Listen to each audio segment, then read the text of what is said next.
Good afternoon. I welcome all of you for this webinar in the series of webinars being organized by Sa-Dhan. This seminar is on a topic which is very topical and very current, which is on integration of health and finance for the underprivileged.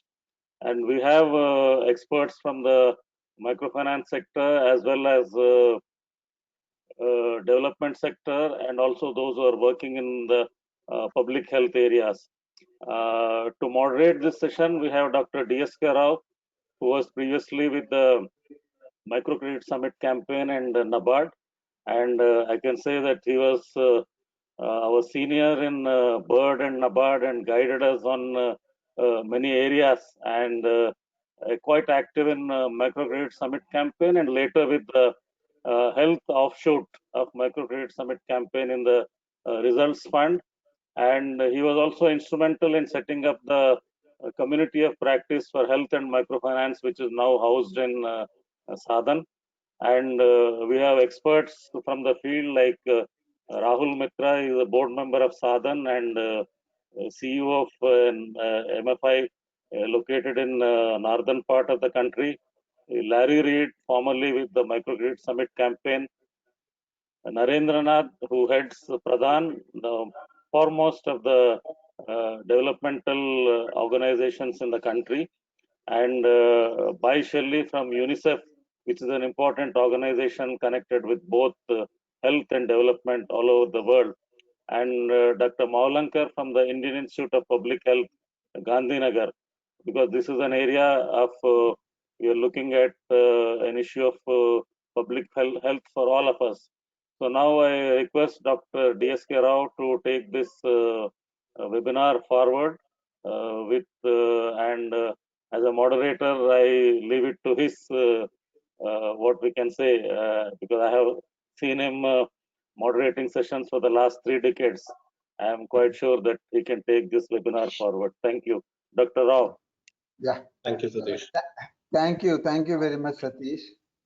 On behalf of Community of Practice for Health and Microfinance, COPAM, a project of Sa-Dhan, I welcome all the participants and all the panelists to today's webinar, Integration of Health and Microfinance for the Underprivileged. Before proceeding further, I take this opportunity to give a little background to COPAM.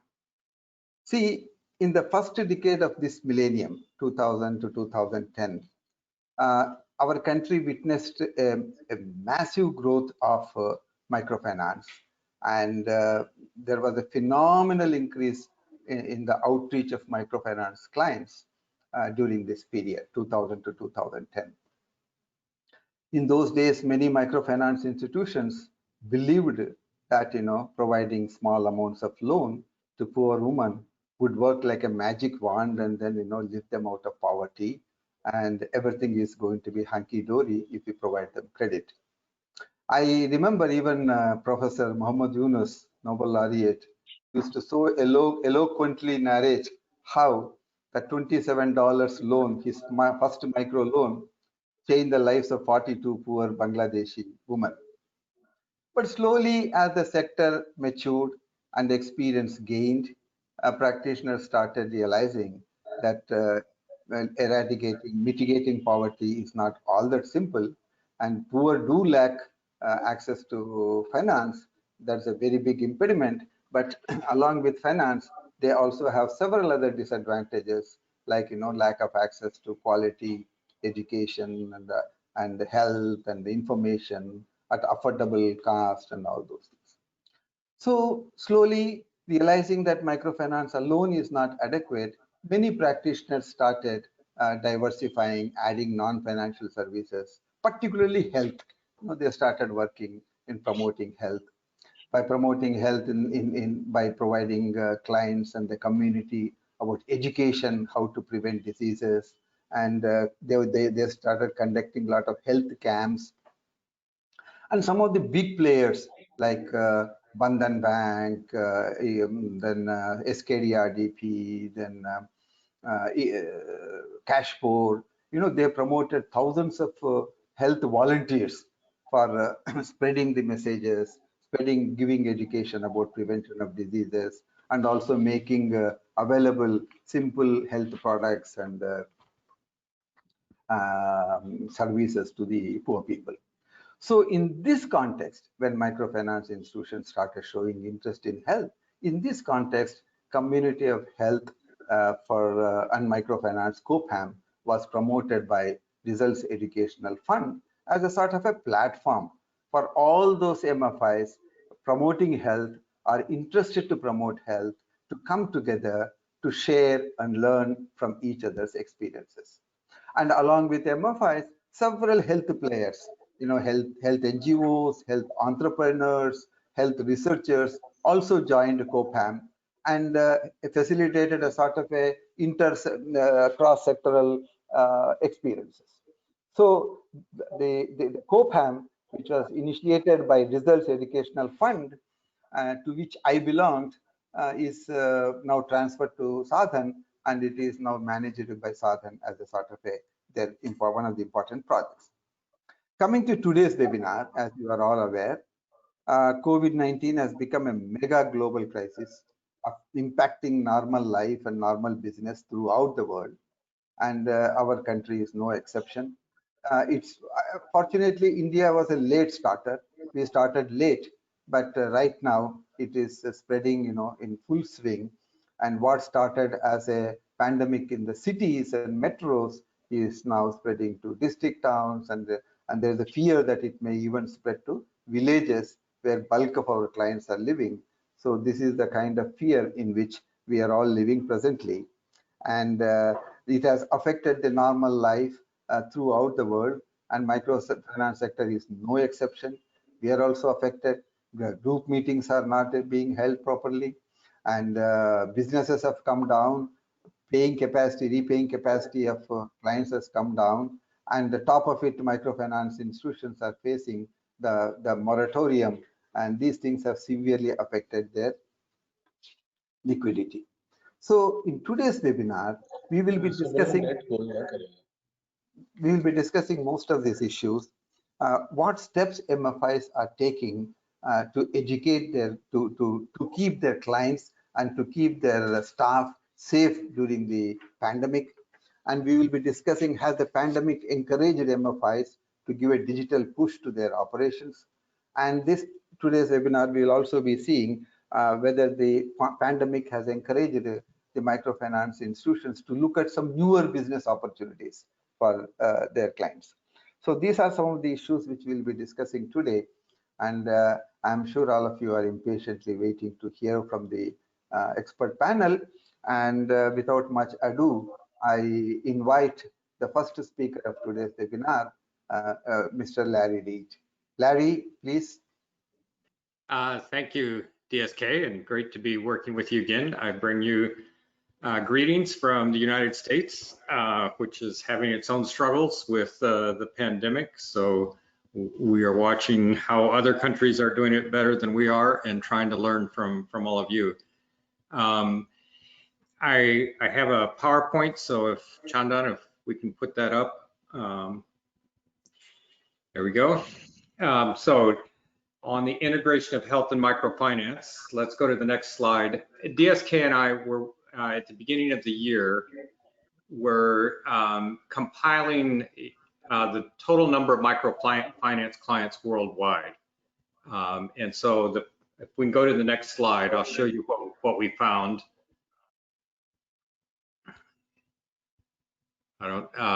It's a slide advancing. Chandan? Yes, we are going ahead, sir. Okay, well, I've not seen it. It's the same on the next slide, Chandan. We're just going to the next slide, sir. We're just that process. Okay. Good. So here's what we showed at the end of 2019. Remember, after the crisis in Underprivileged affected sort of worldwide microfinance totals in 2010, 2011, 2012. we've seen the total number of microfinance clients globally pick up again to over 300 million worldwide at the end of 2019. We can go to the next slide. And this is what this means is microfinance at the end of 2019 was reaching 18% of all households on Earth, 26% of all households in the developing world, and had moved back to a 10% annual growth rate. Although the growth rate amongst the poorest borrowers was less than the overall growth rate. So most of the growth was taking place among those above the level of extreme poverty. Next slide. The vast majority of these clients are in South Asia. So what's happening in India and in the South Asian area really drives the rest of the world in terms of microfinance. Next slide. And because in South Asia, most loans are group loans, so most loans are still made the way microfinance started out with group loans. The groups are changing, the way groups are done are changing, but it's still largely groups gathering together, receiving loans. Next slide.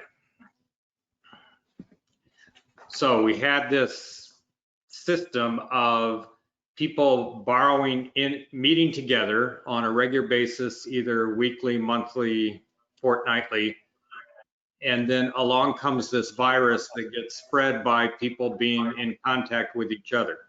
And so that had a huge impact on microfinance around the world.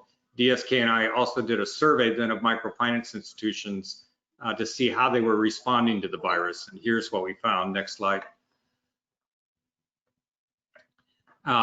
First, clients in 80% of the countries that we surveyed, and this was back in March and April, 80% of the countries, the clients were under some sort of quarantine and weren't able to go to work, or most of the clients weren't able to go to work. Sometimes in farming sector, agricultural areas, they could.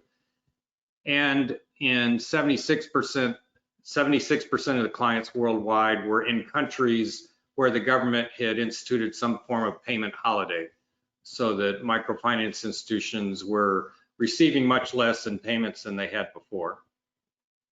Next slide. For microfinance clients, this is data from MicroSave. 78% had their income stopped or decreased as a result of the pandemic. Next slide. And we see how did people survive then with income reduced is they drew down their savings. It was the largest source of funds for people during this time. But then they also, the graph to the right comes from Stuart Rutherford's work in Bangladesh, where he has been tracking families in one city or one area of Bangladesh with daily diaries for several years now. And what he found was that food purchases started going way down after the lockdown started. And so what we see is a situation where clients are not able to work, they're not able to gain income, they draw down their savings to survive, and they start cutting back on essential expenses like food, which has an immediate impact on client health. So what did microfinance institutions do in response? This comes from the survey DSK and I did. Immediately, microfinance institutions started supplying information to their clients about the virus, about how it was transmitted, about what can be done to limit the transmission of the virus, what was safe, what was not safe to do.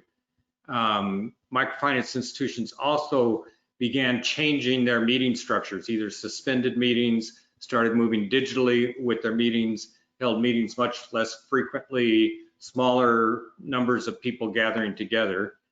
And then you see that down towards the bottom, microfinance institutions started supplying key health supplies, masks, sanitizer, other health supplies to their clients and to clients' relatives to keep clients safe.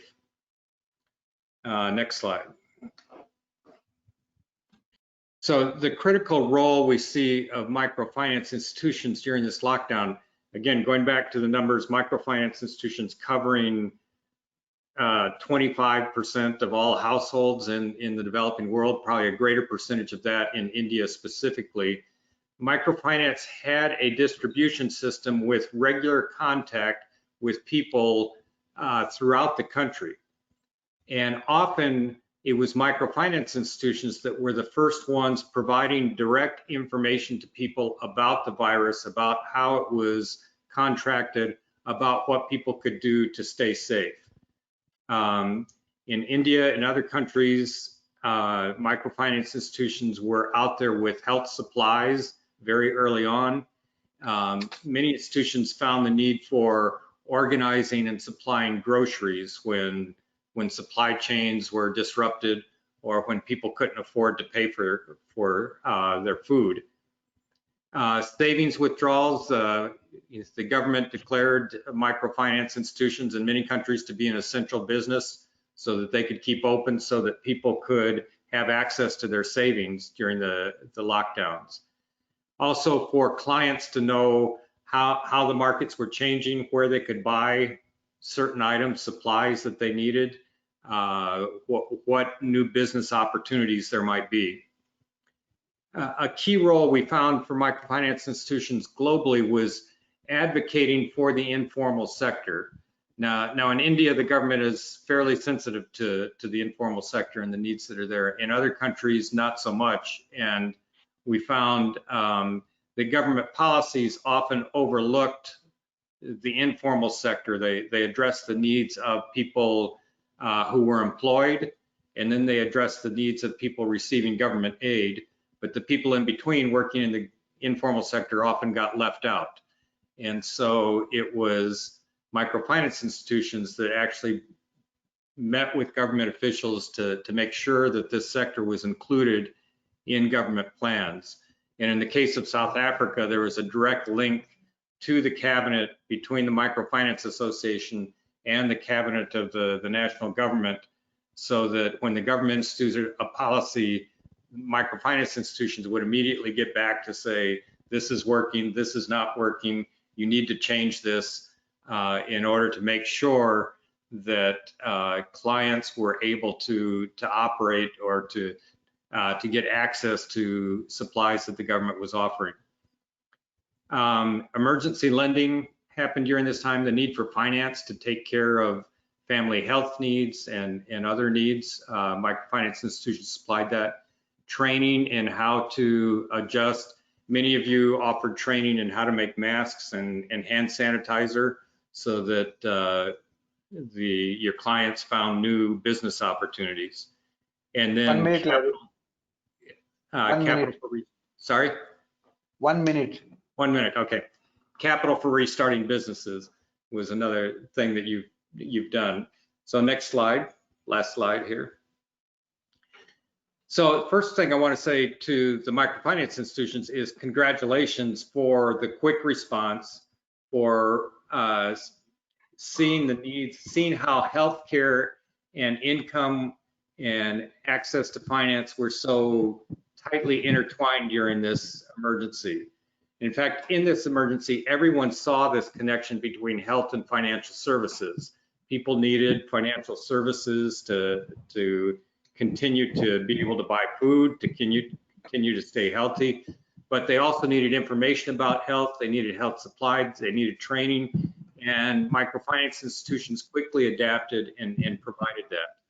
And so the question I have for this panel as we go forward is, how do we apply what we learned what we are learning during this pandemic? How do we apply that to our ongoing operations? How do we continue this sensitive understanding of how financial services and access to health, health supplies, creating health supplies, making it into a business opportunity, but also providing financial services for people to access the help they need.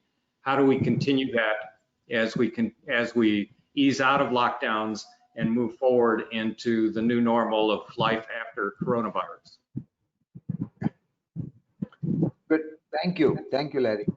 Before I invite the next panelist, I have a quick question to you, Larry. I Yep. think during your work, I think you had a good number of interviews with different CEOs of microfinance institutions. And what was your feeling at that time? I mean, did you find the microfinance institutions were very nervous and confused, or they were confident of overcoming the problem and coming back to normalcy? What was the mood of the microfinance sector? So the mood that I found, and I did speak to many CEOs of microfinance institutions, the mood was it all focused on clients. It was, how do we help our clients survive this time period? And it's just an institution that's built on the income of people living in poverty, then immediately starts thinking about how do we help our clients survive this? And it was more the concern about their own organization was there, but it was secondary to concern about our clients are suffering. What are we going to do to help? One CEO from Paraguay, his quote was, if we have to spend down all our capital to keep our clients alive, we'll do that. They're the ones who have kept us alive all this time. And he said his view was, we're going to make it through. We're going to leave some skin on the barbed wire, but we're going to survive together. Good. Thank you very much. I now invite Mr.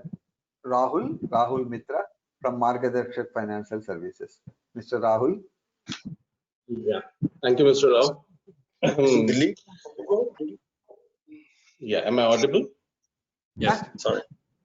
Great. Yeah, thank you. And thanks, Larry, for the wonderful eye-opening presentation. I think it set the tone for.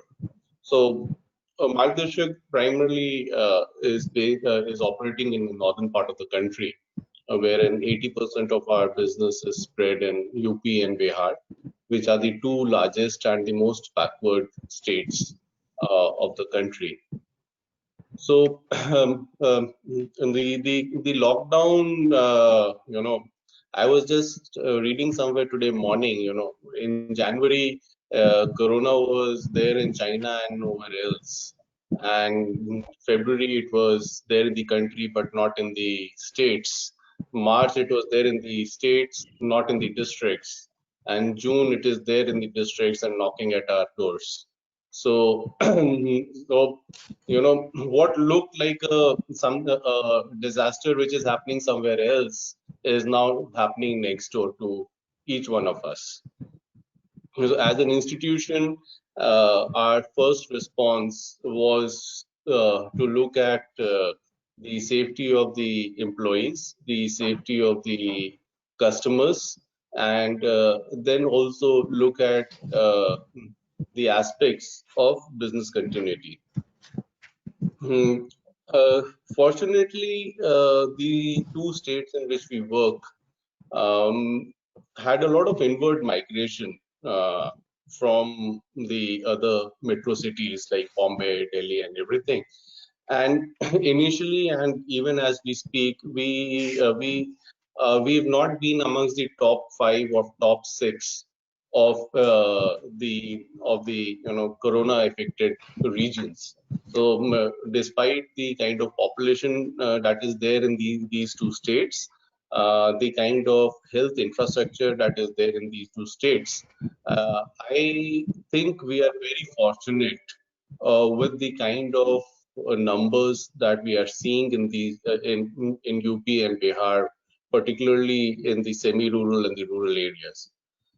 Of course, how many are tested, how many are reported, how many are actually impacted is always a big question mark. But then the impact of COVID as a pandemic was not so rampant amongst the microfinance customers vis-a-vis the impact of the lockdown that came as a response to managing the COVID.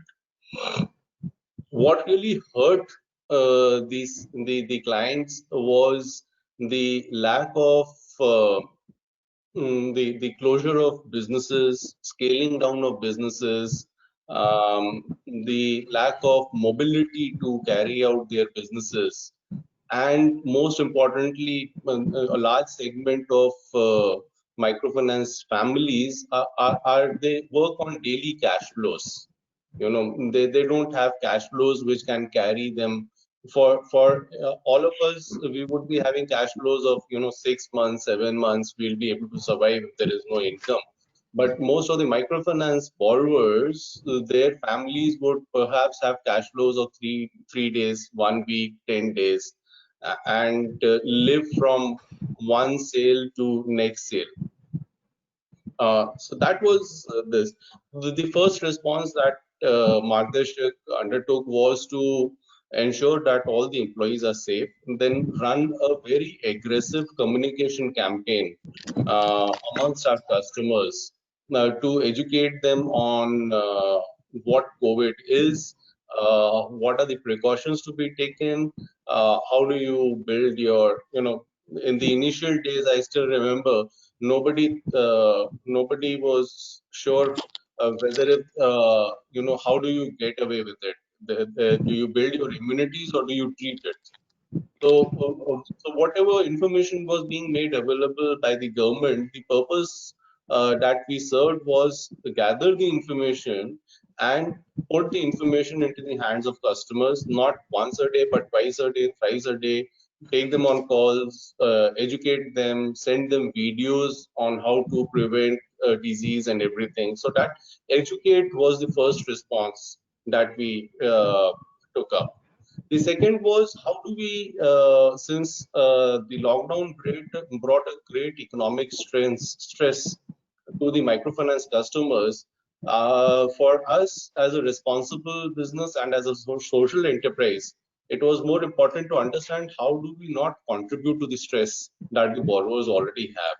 You know, they're already devoid of their incomes. Their businesses were not working. Their mobility was not there. So stepping on their doors and saying that please continue with the repayments to keep your credit record was kind of inhuman thought. So we kind of stayed away from it. So for the full 1.5 months, we did not ask any customer to repay, and we simply told all the customers that please keep yourself safe, practice healthy practices, and we will come to collections when things normalize, and that is what we restarted in June.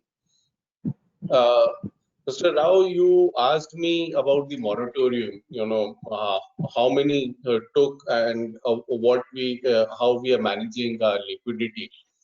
I must say that the government this time was very proactive in ensuring that the sector survived. And the government also realized that microfinance is one sector and this is one channel which can further the cause of the public good in collaboration with the government. So the government was very clear on all the borrowers being given moratorium, all the MFIs being given moratorium, and a back-to-back moratorium being taken and given by the microfinance institutions, and that is what we did. We did not propagate moratorium as aggressively, but we told our customers that there is a RBI moratorium that we have got, and we are also giving it to you, and it will depend upon you when you want to restart your repayments, and you can come to our branches and repay to us. The third important thing we did was in the initial days, there was a severe lack of health supplies, particularly the sanitizers and masks. So we used our good offices and our abilities to make bulk purchases and have these distributed in sufficient quantities to not only microfinance borrowers of the organization, but also in the communities which we were working, irrespective of whether if you are a borrower or not a borrower, wherever we are present, we were basically extending the sanitizers, the masks, the gloves, and whatever health facilities we could get our hands upon.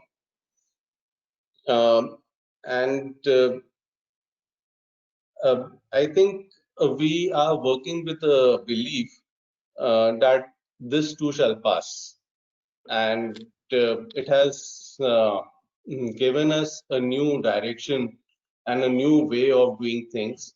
We are digital transactions are growing by something like 15 to 18% every week, with more and more of our customers adopting the digital way of taking disbursements and making repayments to the organization. 1 minute.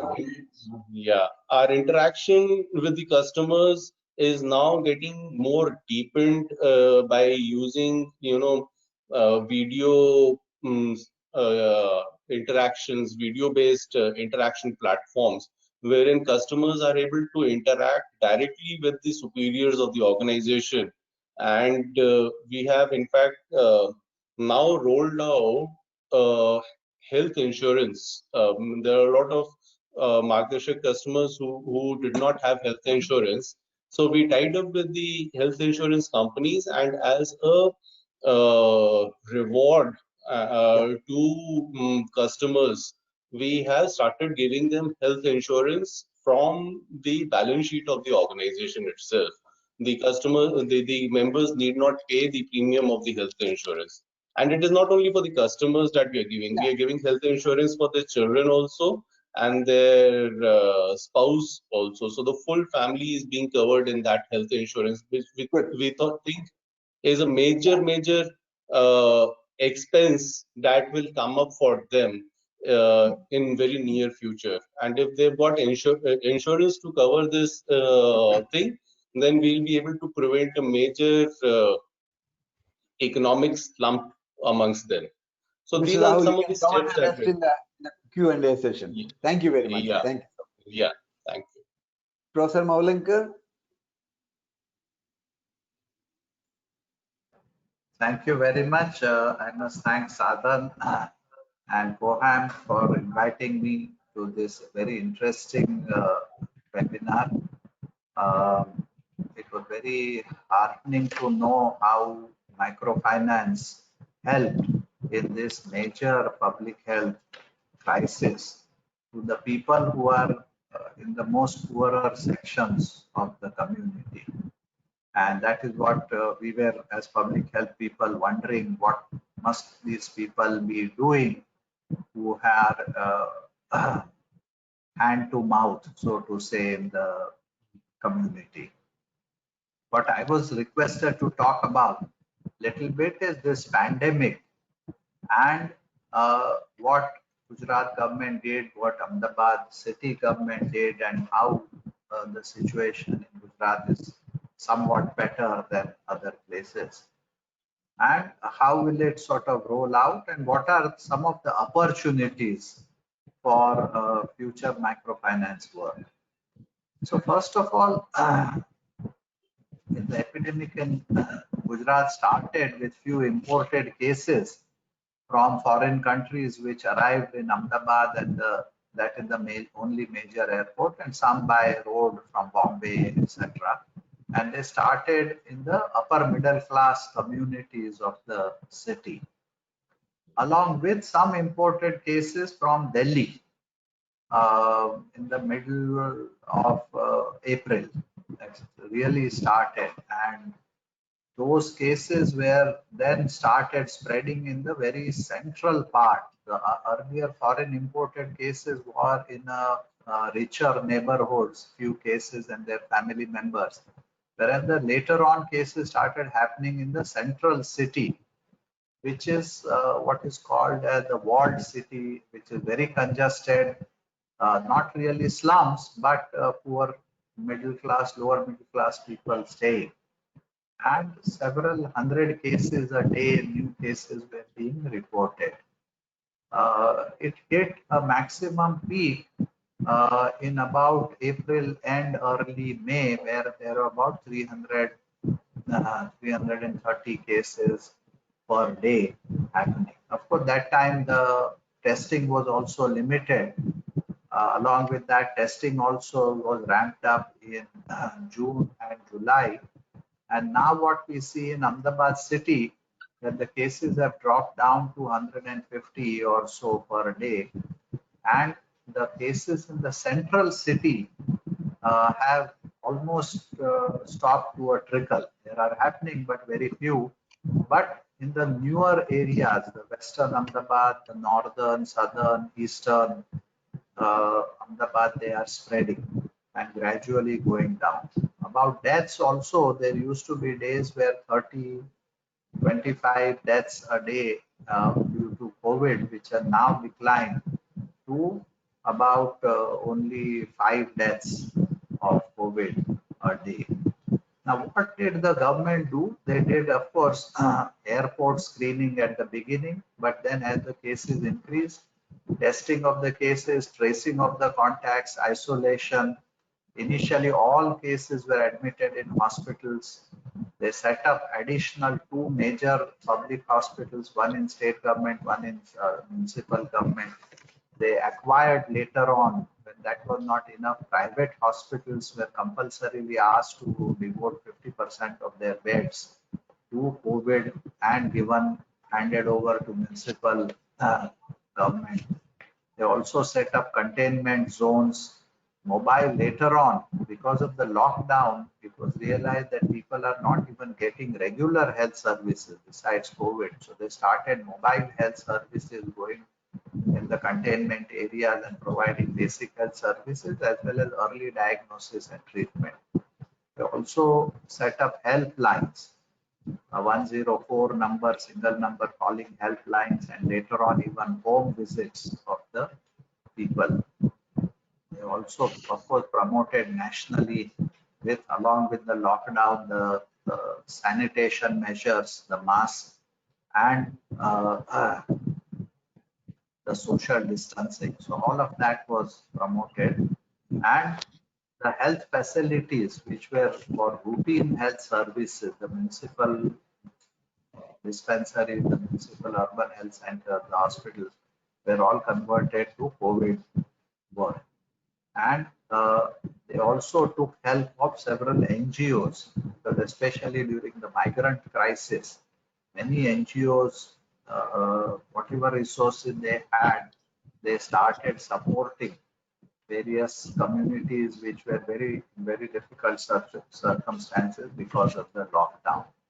And what we are seeing now since beginning of July is the epidemic in Ahmedabad seems to be gradually waning. Along with that, the epidemic started spreading to big cities like Surat, Baroda, and now Surat is at the peak. I hope in the next couple of weeks, Surat cases will start going down, and there may be more cases in other cities. So what I see is the epidemic starts in the most congested areas and then goes and spreads to other parts of the state. And given the speed at which it is spreading, it will still take at least 4 to 6 months before Gujarat cases start going down, because as of now the cases are going up and spreading to newer and newer areas. But certain cities like Ahmedabad is going down, Surat will go down probably within 2 weeks. So my feeling is that many places this herd immunity is appearing and cases are going down. So this is a general impression about what is happening in the epidemic. Last one thing about the epidemic, and then I come to the opportunities. One is that because of this modeling business, which many people did, the mathematical modeling, and said so many million cases, so many million deaths. As of now, nothing like that is happening. One of the reasons could be two ways. We don't know what is the real reason, but one thing could be that Indian people have lot of immunity, and that is why the mortality, the other spread, etc., much lower than America. In spite of low number of testing, high congestion, poverty, so everything given, we still have some kind of resistance to disease. And what we are seeing, and we still have to confirm because data is very hard to get, in Ahmedabad, the slums are not affected so much as the middle class and upper middle class areas are affected. We have to also look at the pattern of affection in our cities and areas.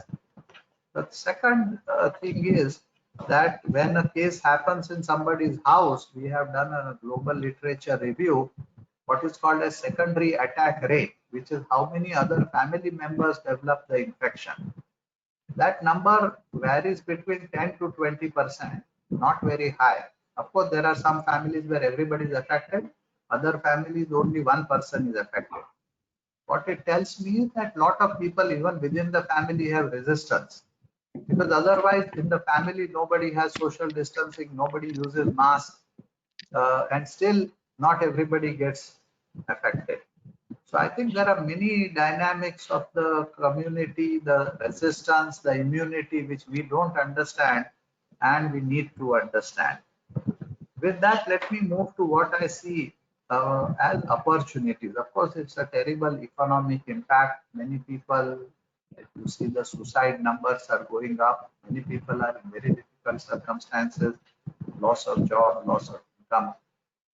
But as people said, here some of the NGOs have started making masks, sanitizers. There could be opportunities in PPE kits or some kind of protective devices which people want to use.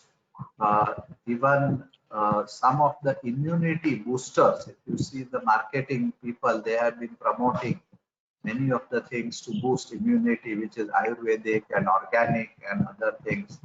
There may be possibility of home care, because many people don't want to go to hospital. So possibility of improving or providing care at home may also care, and other services at home may increase. Even sanitation work, because many offices and other places will need lot more sanitary workers, sanitation work, etc. Then even health staff, government will have to recruit many more health staff and allied workers to maintain the level of sanitation, cleanliness, distancing, etc., which is required. So there could be many opportunities. Yeah. 1 minute, sir. Yeah, sure. And also new needs of people. For example, now people may be more open to thinking of health inputs, health insurance, protecting the family from the health, even health information. As both of them said, information is a big resource and people want to have information. So how do we develop products where we provide them free information so that their health improves? So what I see is, of course, it is a very tragic situation for many people, but there may be new opportunities which arise out of this health crisis overall in the society. Thank you. Thank you. Thank you. Thank you very much, sir. I will have to leave because I have a meeting in the secretariat. So I missed the question answer. So if there are one or two questions, anything is there for you, we'll forward the questions to you. Sure. I will then respond. Thank you. Thank you very much. Okay. Let us now move to the next speaker, Mr. Bhai Shelly. So, yeah, thanks, Mr. Rao. Am I audible? Yeah, very much. Okay. Before starting the presentation, I request, first of all, Chandan to put up my presentation. So before starting the presentation, I will go back to what Mr. Rahul Mittra was saying when he was narrating the situations and the opportunities in UP. for the first time, I saw some very pleasant thing happening in the field. Especially, I'm talking about the NRLM SHG network. They took a very quick decision when the migrant problem was happening, and one of those decisions was to enroll new coming migrants to SHG fold. And we saw very quick results because it was not only giving them some space in the village, because there was a lot of resistance also happening in the villages. It created a very positive environment for people who already were suffering from loss of job and all. And later we found that in those villages, there were very few cases of stigma or discrimination, which is happening in some of the villages where SHGs are not working. So with that positive note, because I know that many viewers belong to SHG and these kind of platforms, and I really salute the power of SHGs here. So go to the next one. I'll be in this brief presentation talking about our experience, UNICEF's experience with the SHG network in UP, and especially during the COVID times. So just to give you a context, this is a story about 6 districts where we are supporting very closely the SHG networks. It's a multi-year partnership. This is 3rd year with UPSRLM. And our major focus has been on nutrition, immunization, sanitation, and ending child marriage. And by ending child marriage, I mean everything which is related with adolescents, life skills, etc. In those 6 districts, there are 420 villages, bigger villages, where we call them WADA, Women Activists for Development Activities.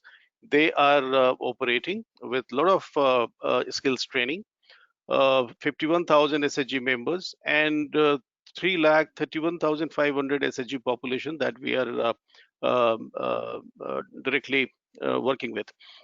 So this is the scale, and if you are familiar with UP, some of the districts are very bad in terms of human development index. For example, the aspirational districts like Bahraich, Banda, Sonbhadra, etc. Go to the next one.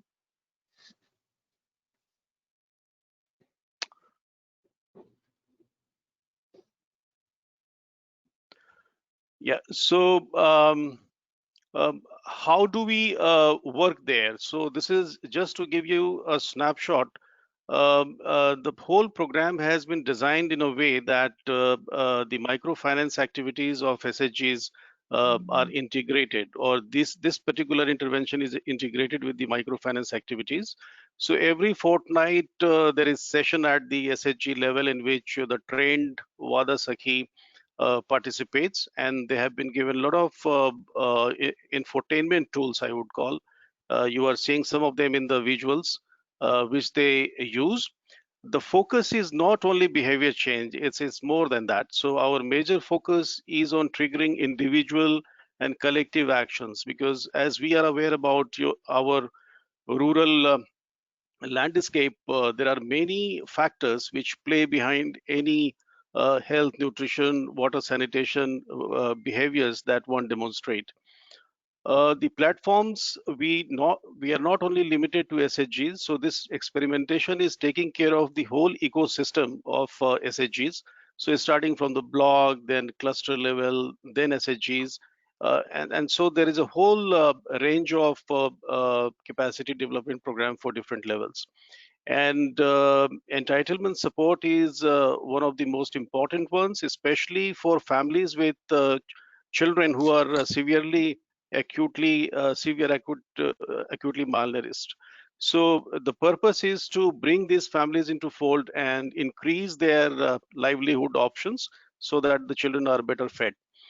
What happened during COVID, the usual routine interface, the community level interface was fractured. And so in terms of creating options, we created a program called Hello Didi. So basically it was to use digital platforms and mobile phone primarily to conduct the business which was happening through meetings and all. And this was a good learning experience. As you can see the flow chart, it started with a scratch. For example, collecting phone numbers of SHG families. This pandemic suddenly arrived, so there was no preparation, and so we started with a scratch. We collected all the mobile numbers, and then we created the whole system of delivering very structured modules through mobile phones. There was system of taking feedback. There was system of real-time monitoring. So it was not just left to somebody who is making call. There was a whole system supporting that phone call and taking feedback about it. And the major focus was COVID, of course, the direct messages, because there was a lot of panic and people needed a lot of guidance skills.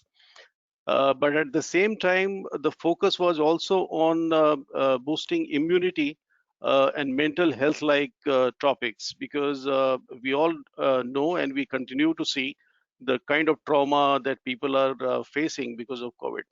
And the curriculum of care during pregnancy, feeding of children, all these were integrated in the modules. So it was harmonized in a way that we are addressing the emergency as well as something which is on the continuous basis. Go to the next one. So here we can see the phone calls or contacts which were made over the period of 80 days. More than 200,000 phone counseling sessions were held. In a generic sense, every WADA contacted about 10 members every day. So it was a kind of routine for every day. And in terms of summation, 3,646 SHG members were counseled every day throughout this geography. Go to the next one. So what did we achieve?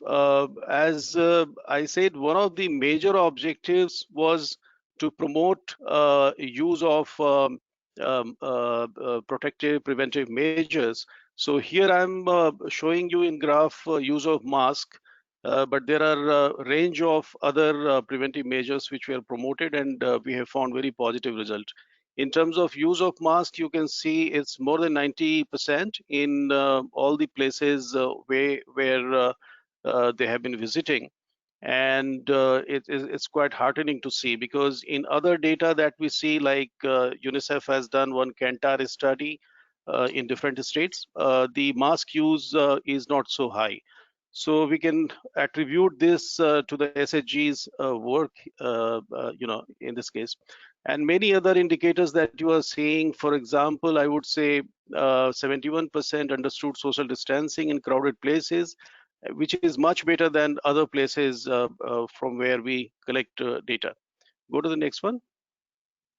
So looking at the results in a very quick time, we are trying to draw lessons, and because pandemic is not over, so we continue to push this method. And right now, when I'm talking, there is some Didi making a call and making sure that her messages are better understood and all. So what are the lessons that we have learned? Lesson number one is that the SHGs and the people associated with it have capacity to switch to digital methods. That's the learning that we got. Scaling of phone-based behavior change intervention like this is quite possible if there is an established network of women members. So, for example, if MFIs are working with SHGs and there is a system of connecting with women and dedicated supervisory staff, this kind of program is quite possible. The third is one of the apprehensions that we have, and not apprehensions, this is a reality, that access to digital gadgets, mobiles for women is less than men. There are many studies that show this trend, but in this program we have seen that access and utilization of digital gadgets, phones, was quite equitable, and that's a very good news actually. It's cost effective, highly replicable. For this program, we did not spend any additional cost, perhaps because of a lot of dedication from UPSRLM and the whole network to do everything possible with the existing resources. And finally, if we have these kind of learnings, then perhaps all organizations who are dealing with SHGs may have some long-term plan for integrating life-saving nutrition and health practices with their SHG related work, and through using digital platforms. So here I stop. This is over. Thank you. Now I have a quick question to you. You have achieved very impressive change of behavior, but did you also have some baseline data to show the difference in the impact of? See, because this pandemic is sudden, so we don't have baseline for this, but we can treat this as baseline because this is our first collection of data, and we are planning another set of collection of data that will be a kind of over a period of time how things are changing. That will give a good sense. Yeah. Okay, thank you. Mr. Naren, I invite now Mr. Narendranath, CEO, PRADAN. Thank you, DSK, and warm greetings to all the other panelists. I will kind of continue with what Mr. Shelly was saying because I have a very similar set of things to present. See, actually, when the pandemic hit, so when the pandemic hit, the first thing that people suffered was at the level of their food, and sufficient intake of sufficient food for all the people in the family. In fact, that was, in fact, when we did a number of studies, 50 to 60% of the people had actually decided to eat less and eat less number of times in a day, and also eat less than what they used to. Less in a sense, they might be, a lot of them had access to the PDS, they had grains, etc. stored at home, but what they had was grains and cereals, but not enough other things, pulses or oil or any other nutritious food. So nutrition is in a way something which really people suffered. So my presentation today is under the larger ambit of microfinance and health. I'm talking about how nutrition as a, as an approach can be actually scaled up using the self-help group, community, collective mechanism. I will tell you, Chandan, please hold on. So I will, how this is one of the mechanisms that you can actually scale up with very low investments, which people can actually use the SHG platform to make achieve actually real large-scale impact. And along with, you will be doing many other interventions, linkages with health insurance and water and sanitation and many other programs. So it's actually a larger umbrella. But in this, I would like to focus today just on the nutrition component because it is low investment, it can be scaled up. And as Mr. Shelly's presentation ended, you can actually scale it up in the self-help group using the self-help group platform. So this is PRADAN's experience on having worked on several pilots on nutrition program in the last couple of years.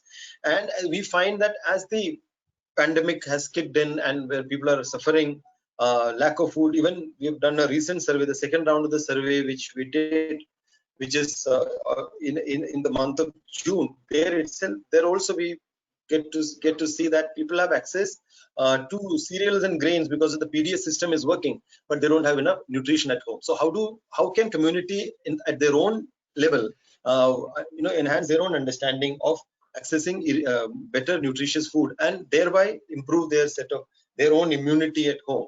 Because one is, when you are looking at the larger response system for COVID, you need to strengthen the health, the sector as a whole. The health ability of the health system to help the poor people has to improve as a whole. But here we have to look at how the community itself can take a lot of care by itself, so that the dependence on the already very fragile health system, in especially the poorer states of Bihar or Uttar Pradesh and Jharkhand, etc., you can actually reduce dependence and the communities can take care of themselves. So without much ado, so this is a typical PRADAN. Please click, Chandan. So here, how the community actually can take care of themselves. Next slide, please. So this is PRADAN's experience on in almost all the PRADAN locations, and we have had many partners. It was a learning journey for us in the last 3 years, and we had partners like the Public Health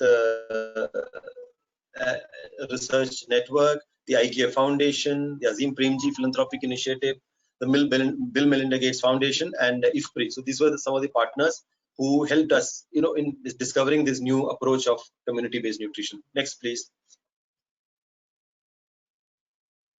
Next, please. Yeah. So nutrition, therefore, one needs to understand it's not so simple. I mean, you can tell people, you can talk about behavioral change, etc. But why nutrition is actually a complex approach is also because it is actually very complicatedly related to the daily life of the communities, their culture, their social upbringing, and even just the understanding of what is nutritious food.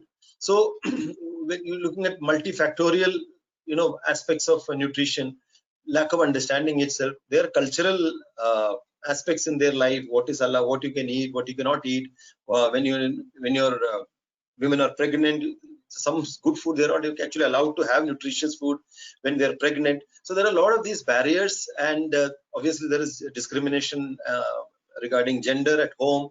The women always get to eat the last, and by the time the good food is all over, so they just eat what is left over. So there are a lot of cultural and social aspects, and poverty as a social concern. Nutrition again has not been looked at even nationally, even as a political issue, I would say, not just social. We always worry about food security, but the nutrition lingo has to still creep up into our daily communication. So nutrition is that way an important criteria, and subject is not a well understood subject also. What constitutes nutrition? Does tasty food mean nutritious food? Does costly food mean nutritious food? Or nutritious food is something the community or when the poorer households can actually generate for itself? And what are the indicators, etc.? Really not understood. And as you said, the women are the people who suffer more because of the lack of understanding on nutrition, and there are a lot of mythology around nutrition. Next, please. And as we said, the last point, I mean, and since women are also child and life givers, the child which grows up in the womb of a weak body actually also takes birth as a weak child. I mean, UNICEF can actually explain this much better. So our strategy, so one is a larger engagement with the community collective. So when we say the collectives, we say the self-help group, the village organization, and the cluster level federation, the same SRLM system that Bhai Shelly spoke about. So they were to intervene at each level and basically to enhance their level of understanding, and you have to create a lot of what we call as community resource persons, called by different names, change vectors, mentors, etc. And then the whole set of the village people and the self-help groups, they have to be sensitized and conscientized in order to adopt a new approach. And you have to engage around multiple domains. So it's not just one domain. I'll be speaking about it in the next couple of slides. Next, please. So strategies, again, just the top lines is leveraging agriculture and livelihood practices. Since PRADAN and a lot of us are microfinance and livelihoods organization, so we also actually intervene not just in behavioral change, but also actually how to help people grow nutritious food. And actually we have integrated that as part of our livelihood approach. Our farm-based livelihoods has got a very strong component of nutrition, nutritious food. So it's not just cereals, grains, vegetables for markets, but also how do you grow nutritious food to the family. And the social community mobilization is about how the whole conscientization and sensitization approach. And we have to strengthen the system, that is the public system of nutrition delivery. How do we sensitize the PDS? How do we sensitize the PDS, not just to talk about wheat and rice, but also pulses, oil seeds, millets, and even the ICDS and many other public systems that are there. How do the people actually access good food and nutritious food in this system? The midday meal scheme, the Anganwadis, everywhere we need to have a criteria of nutrition. Next slide. And these are all more training and consciousness raising kind of approaches.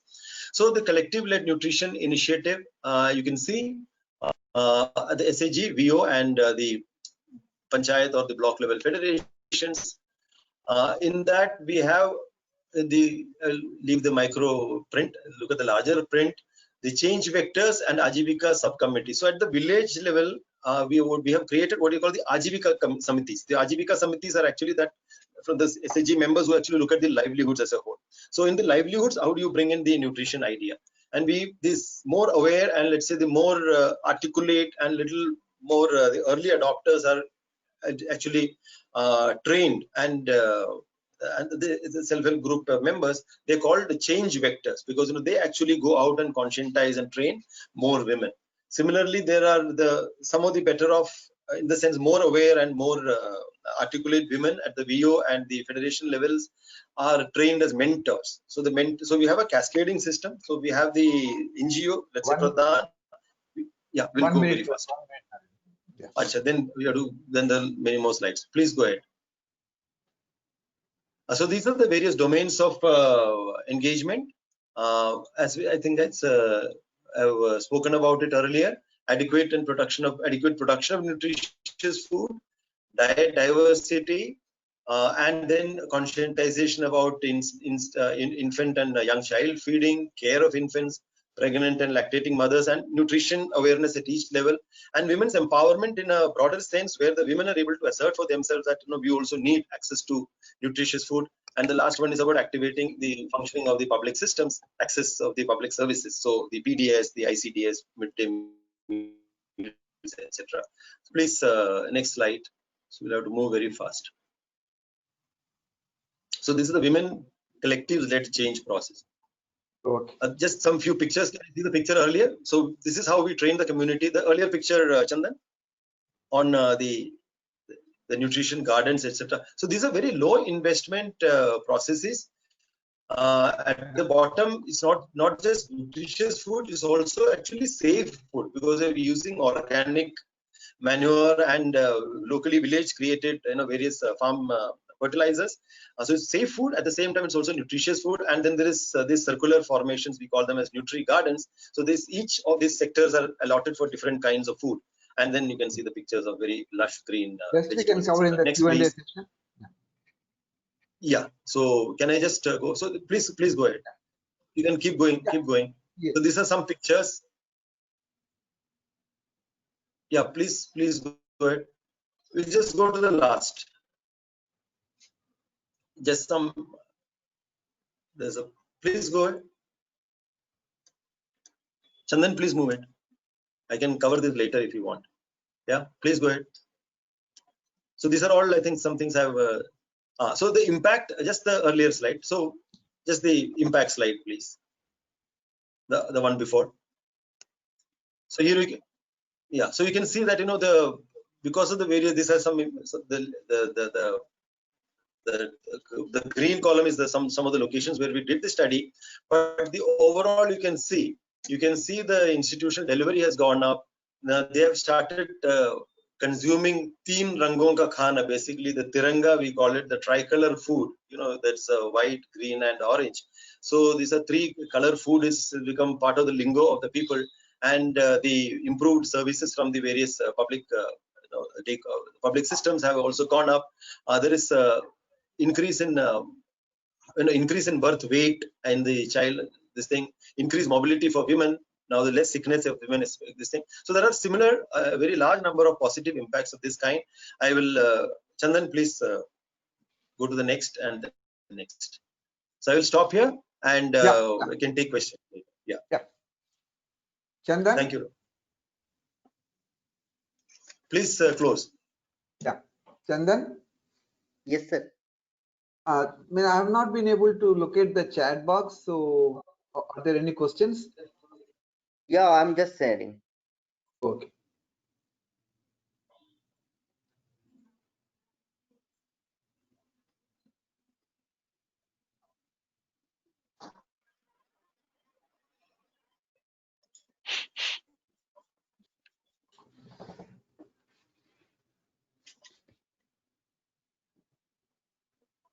Can they not directly pose talk?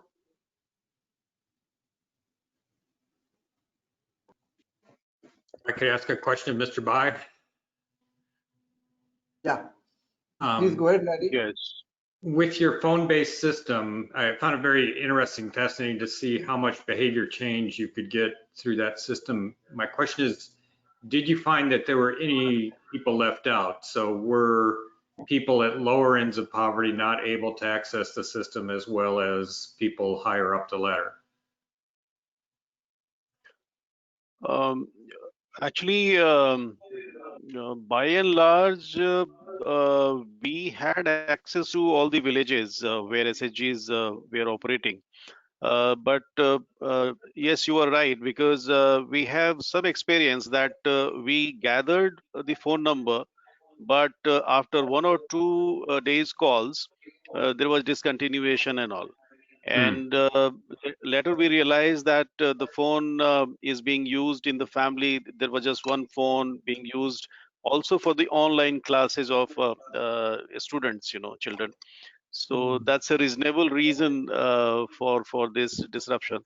So actually we tried to adjust ourselves a lot. So before making a call, we collected the convenient time from them. And there was a lot of adjustments made at the local level, but of course the challenges were there. Okay, Chandan. Questions are mentioned in the chat box. It is there.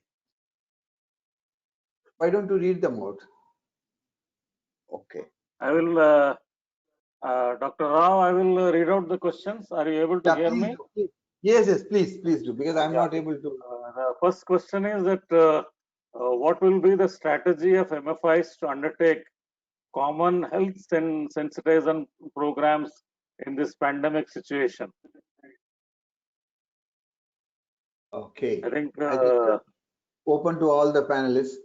Open to all. You can. How can we provide them a better Rahul health also, I think, in this corona period?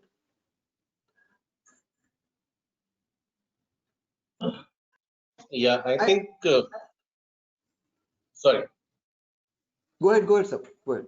Yeah, I think pandemic or no pandemic, health is always a big issue. It's a pandemic-like issue for majority of the communities, especially the rural poor and the urban poor. This pandemic has only aggravated that situation. So the strategy should not be in response to the pandemic. It should be more towards building resilience of the communities and handling health-related issues that they face on a day-to-day basis, and which are basically the major reason for them to go into a economic downslide.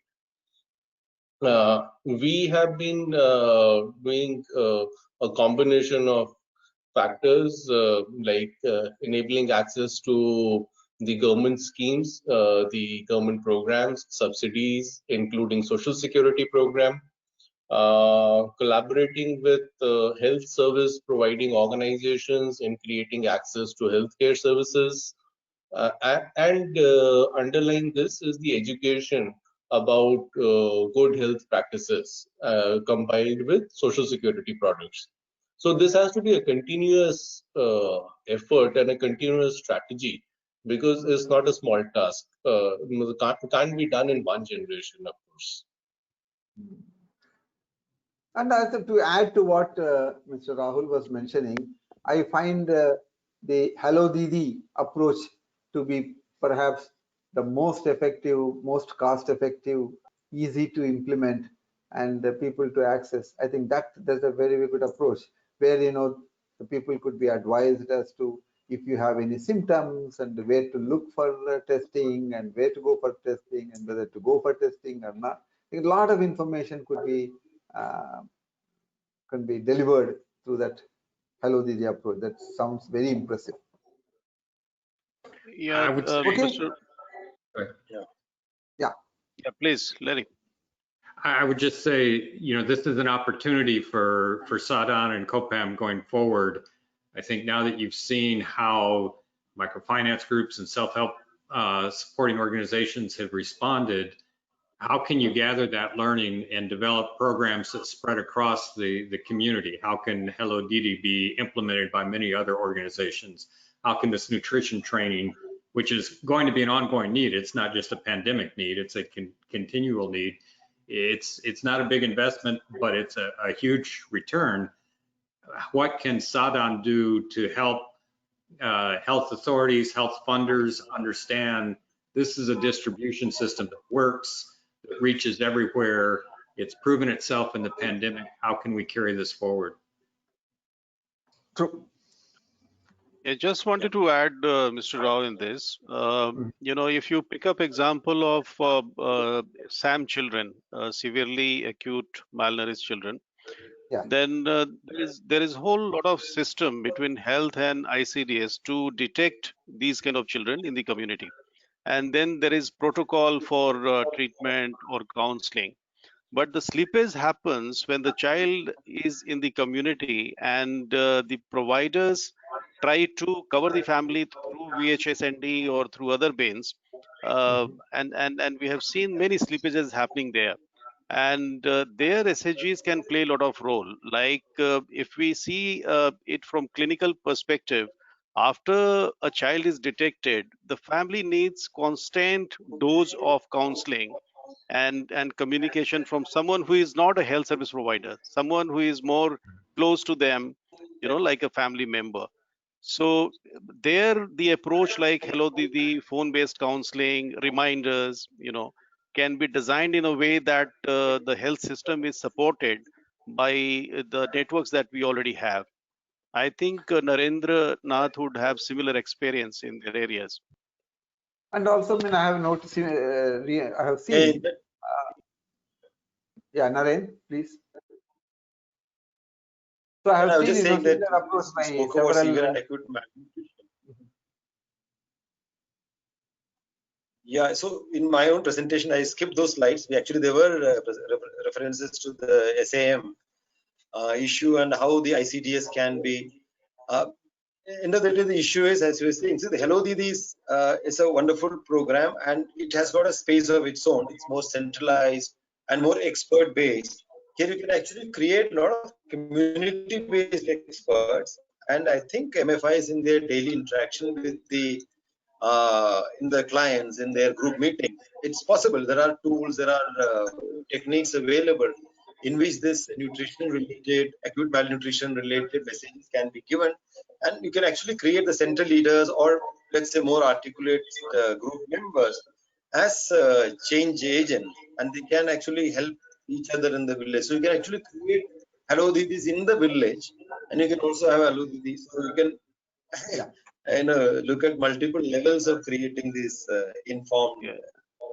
Narendra, perhaps I could not explain it investment. It's clearly. just more time investment, not so much money investment.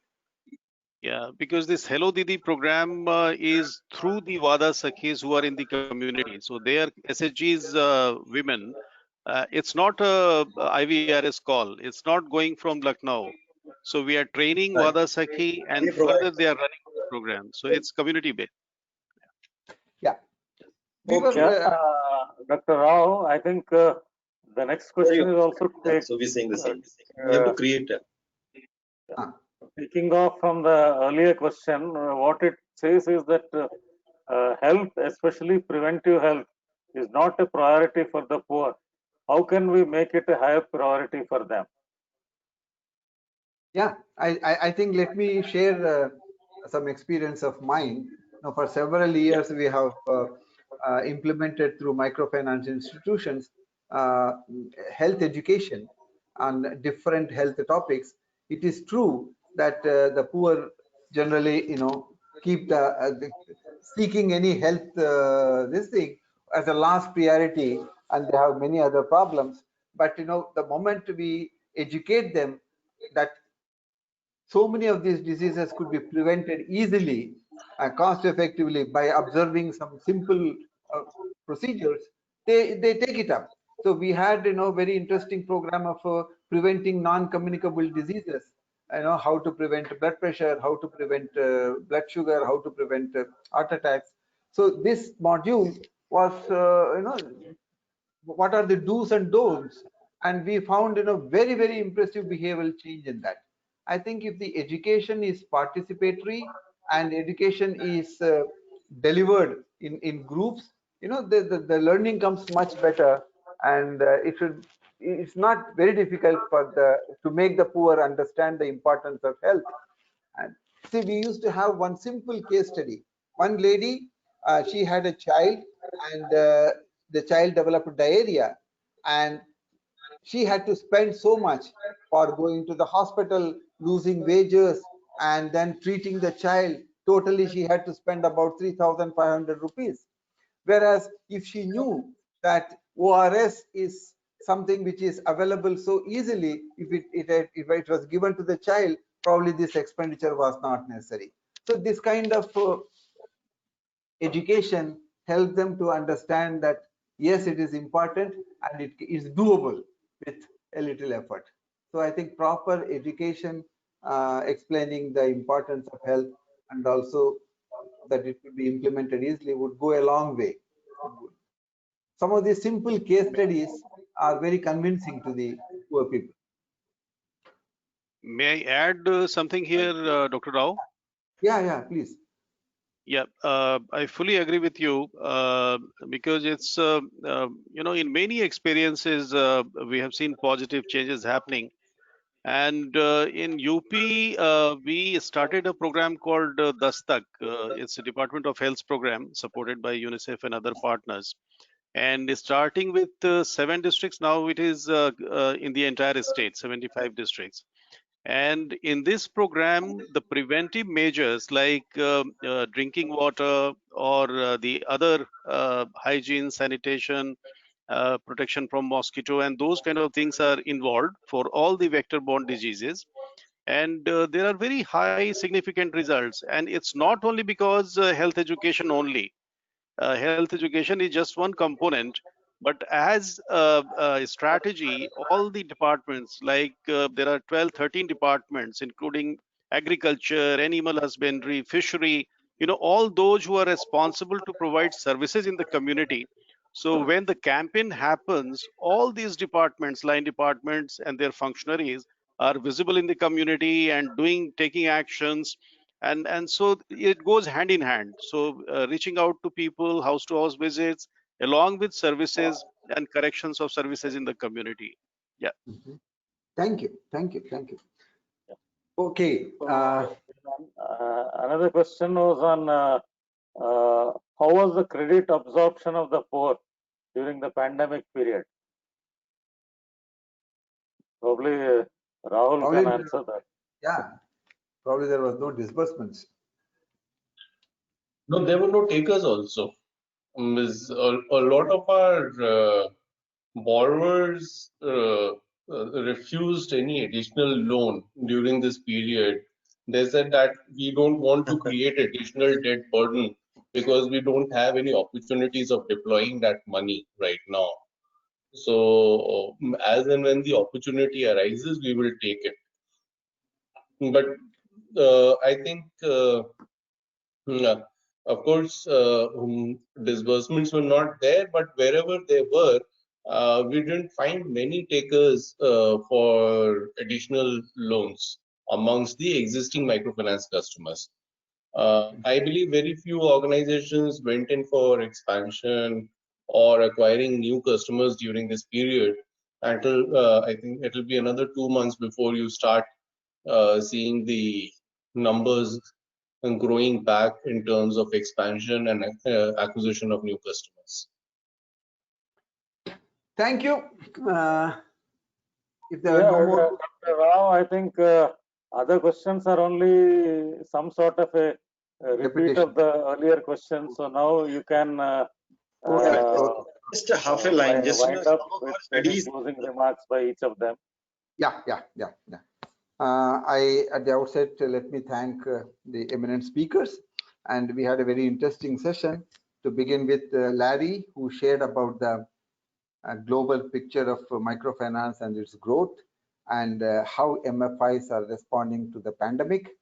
And what really made me happy was the microfinance CEOs, most of them, the mood of those organizations is quite okay. They are not that nervous or that shaky, and they are confident that they would come out of the situation, of course, if the pandemic comes to an end soon. So we also, it was very happy to hear that Margdarshak, which is working in some of the poorest areas of the country, and also from Mr. Bhai Shelly, that poor people are eager and capable of adopting digital tools.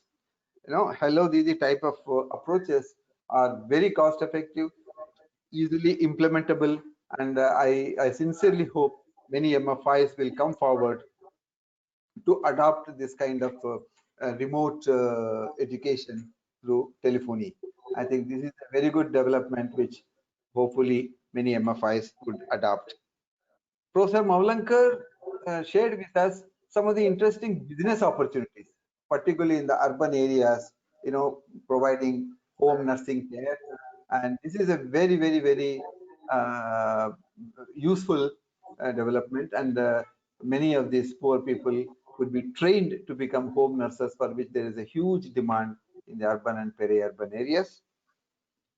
And PRADAN, Narendranath was talking about the nutrition and the importance of nutrition, the fact that nutrition has not received as much importance. Nutrition security has not been given much importance as compared to food security. See, I remember the project we implemented in southern Rajasthan with PRADAN as one of the partners. No, the behavior change comes with education. See, one of the important changes we could bring about was just to take one meal, all the family members should take together, preferably the dinner. So this one message was really liked by the men folk. This message was given to the men folk. They liked it, they implemented it, and most of these self-help group families in southern Rajasthan, where we operated in Sirohi and Banswara districts, now they have started eating together as a family, sharing the food, and they're very happy about it. And also we introduced the system of cooking to overcome iron deficiency. We suggested that they should cook food in iron pots. And whenever we used to go to the SHG meeting, most of the women used to show very proudly the iron pots they have purchased and the fact that they are cooking their food in these iron pots. So some of these easily implementable tips which have come from the speakers, and I'm indeed grateful. And one last thing I would like to share with you is what I heard from Ela Bhatt, the pioneer of microfinance, had written. I will just read out her message. A poor woman's health is the first and foremost asset of her work and her life. For microfinance to achieve its objective of providing financial security to the poor, it has to address health security, which is a crucial element of social security. The primary objective of microfinance has always been developmental in nature, aimed all along at removing poverty and hunger. But these two aims cannot be addressed adequately without factoring in the issue of health. And a healthy body, she says, is the only capital the poor people have, and it's so important that we should help them to protect that capital. And I really liked that quote of hers, and I wanted to share with you. So with these few words, I close this webinar and pass it on to Mr. Satish for the vote of thanks. Mr. Satish. Thank you, Dr. Rao. I think it is apt that you close with a statement of Ilaben, founder of Sa-Dhan and also present chair emeritus, and shows her concern the way the health and microfinance are closely interlinked. And I would like to take this opportunity to thank Dr. D.S.K. Rao for moderating this session and taking us through. And though he says that he is retired, but he will still take his help, and for our COFAM vertical, certainly we will bank upon his experience. I thank Larry Reid, who is now participating in this all the way from US at a very early in the day.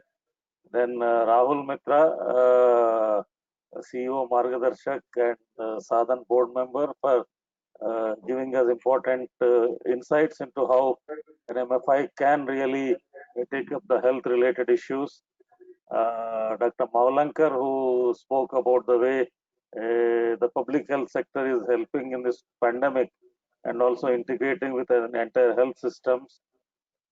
Then Mr. Bhai Shelly for the excellent work which UNICEF is doing in the area of public health.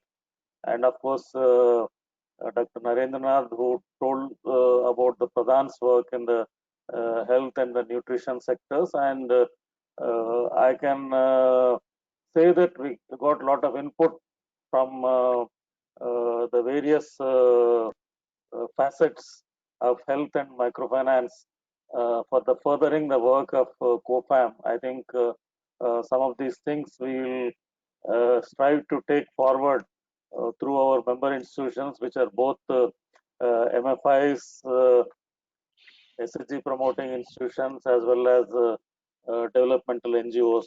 And thank you one and all, and we bring this webinar to a close. Thanks once again. Okay. Thank you very much. Thank you. Bye bye. Thank you, Satish. Thank you. Thank you, Rahul. Thank you very much. Good being with all of you. Thank you. Thank you. Thank you. Thank you, everyone. Thank you, everyone. Bye bye.